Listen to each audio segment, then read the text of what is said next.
Okay ဒီကတော့ ROS2 ရဲ့ feature အသစ်ပေါ့ ROS2 Doctor ဆွဲခေါ် ROS2 Doctor ကဘာလဲဆိုတော့ ROS CLI 2ရဲ့အစိပ်ပိုင်းတစ်ခုပဲဖြစ်တယ်သူကဘာလုပ်လို့ရလဲဆိုတော့ကျွန်တော် ROS2 set လုပ်ထားတဲ့ system တွေ network တွေ run ထားတဲ့ node တွေကိုသူကစစ်ဆေးပေးနိုင်တယ်သူ run ချင် ROS2 Doctor လို့ပဲနှိပ်လိုက်တယ်သူတို့ပြောတာပဲစမ်းကြည့်အောင် okay ဒါ ROS2 Doctor ပေါ့နော် user 1နေနဲ့ cannot find the data package service tab tutorial interface cpp parameter เนาะရတယ်ဒါကဘာမှမဖြစ်ဘူးအဲ့တော့ user 1လေးနေရှိမယ်ပြီးလို့ရှိရင် all file check box ဆိုเนาะဒါကျွန်တော်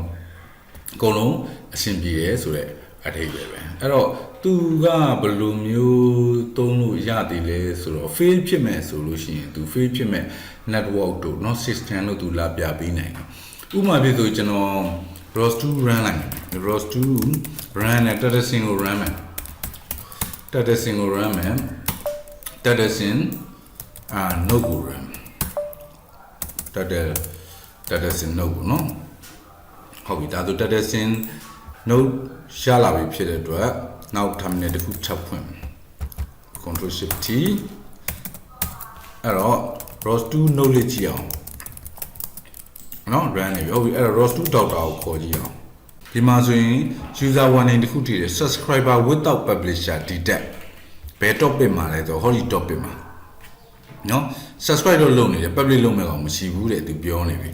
publisher without subscriber တဲ့နော် publisher ကြီးကဒီ topic ကြီးတော့ public လုပ်တဲ့ကောင်က public လုပ်နေဒါပေမဲ့ subscribe လုပ်မဲ့ကောင်မရှိဘူးလေနော်ပြောချင်ဒီ publisher 3ခုကို subscribe လုပ်မဲ့ကောင်မရှိဘူးဘာလို့လဲဆိုတော့ဒီကောင်က publish လုပ်နေတာဒီ publisher ဒီ subscriber တခုတော့ public လုပ်မဲ့ကောင်မရှိဘာလို့ဆိုတော့ဒီကောင်က subscribe လုပ်နေတာနော်ဒါပဲအဲ့တော့ဟုတ်ပြီတို့ keyboard node လေး run ကြည့်အောင် keyboard node ကဘယ်လို run ရတာလဲဆိုတော့ ROS2 run data sync တွေကပဲ data tele op key ပေါ့နော်ဟုတ်ပြီဒါဆိုရင်နောက်တစ် control shift t နဲ့နောက်တစ်ခါထပ် run ကြည့်မယ် ROS2 Doctor okay အဲ့မှာဆိုရင် publisher without subscriber ဆိုတာပေါ်နေသေးတယ်เนาะဘာဖြစ်လို့လဲဆိုတော့ဒီ data sync ရဲ့ဒီ data 1 color sensor ဆိုတဲ့ topic ကို publish လုပ်ရမှာ subscribe လုပ်ပြီးတဲ့ note မရှိသေးလို့ဖြစ်လာပါအဲ့တော့ကျွန်တော် subscribe လုပ်ကြည့်အောင် subscribe ကဘယ်လိုလုပ်မလဲ run time မှာ subscribe လုပ်လို့ရတယ်เนาะအဲ့ဒါဘာလဲလုပ်လဲဆိုတော့ ROS topic echo နဲ့ပေါ့เนาะအဲဒီတော့ ROS topic echo topic တခုကို subscribe လုပ်မယ်ROS2 topic echo ဘာလို့လဲ title 1ရဲ့ color sensor ကို subscribe လှမ်းလုပ်လိုက်ပြီเนาะ control shift d နောက်တစ်ခါလဲထပ်လုပ်နောက်ဘယ်သူ့ကိုလုပ်မလဲဆိုတော့ ROS2 topic echo ခုနကသူပြောတဲ့ post လေဒီ URL ဒီ title 1 post ဖြစ်ပါလိမ့်မယ်เนาะ post เนาะ title 1 position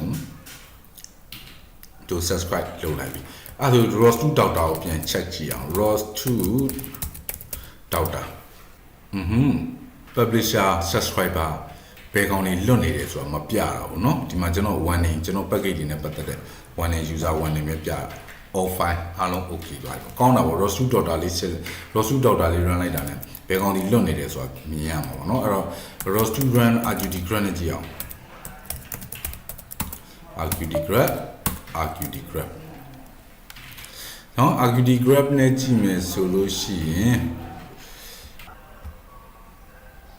ဒါဆိုလို့ရှိရင်ကျွန်တော်ခုနက CLI နေပြီးတော့ဒီမှာ subscribe လုပ်ထားတဲ့เนาะ note နှစ်ခုပေါ့เนาะဒါတည်းက topic တွေအကုန်ချိန်သွားပြီဒီကောင်ကထုတ်နေတာဒီ topic ရဲ့နောက်တော့ဒီကောင်ရဲ့ထုတ်နေတာเนาะဒီကောင်လေးထုတ်တယ်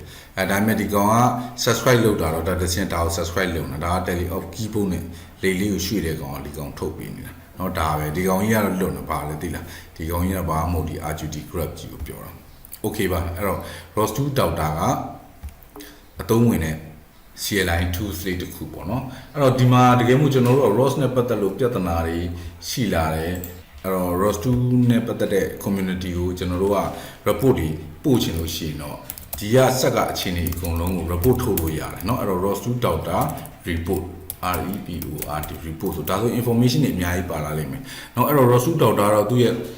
ကစ်ထက်ကိုသွားပြီးတခြား argument တွေနဲ့လုပ်လို့ရတဲ့ကိစ္စတွေအများကြီးရှိဦးမှာပါเนาะကျွန်တော်ဒီမှာတော့ report ကိုပဲစမ်းကြည့်လိုက်မယ်ဒါဆိုရင်ကျွန်တော်တို့လုပ်နေတဲ့စနစ်ပေါ့เนาะဒါဆိုရင်community ကဟာမင်းဟာကဘာဖြစ်တာလဲဆိုတော့သူတို့စစ်ဆေးပြီးလို့ရတယ်အကုန်လုံးပေါ့เนาะဒါသူရဲ့ ROS2 မှာပါလာတဲ့ feature အသစ်ပေါ့เนาะ okay ကျွန်တော် next video ကိုတွားရအောင်နောက် video တစ်ခုပြီးရင်တော့ basic beginner level ပြီးပြီလို့ယူဆလို့ရပြီကျွန်တော်တို့ intermediate level ကိုတွားမယ်အဲ့ဒါပြီးတော့ advanced ပေါ့เนาะ slang လည်းပါမယ်ကျေးဇူးတင်ပါတယ်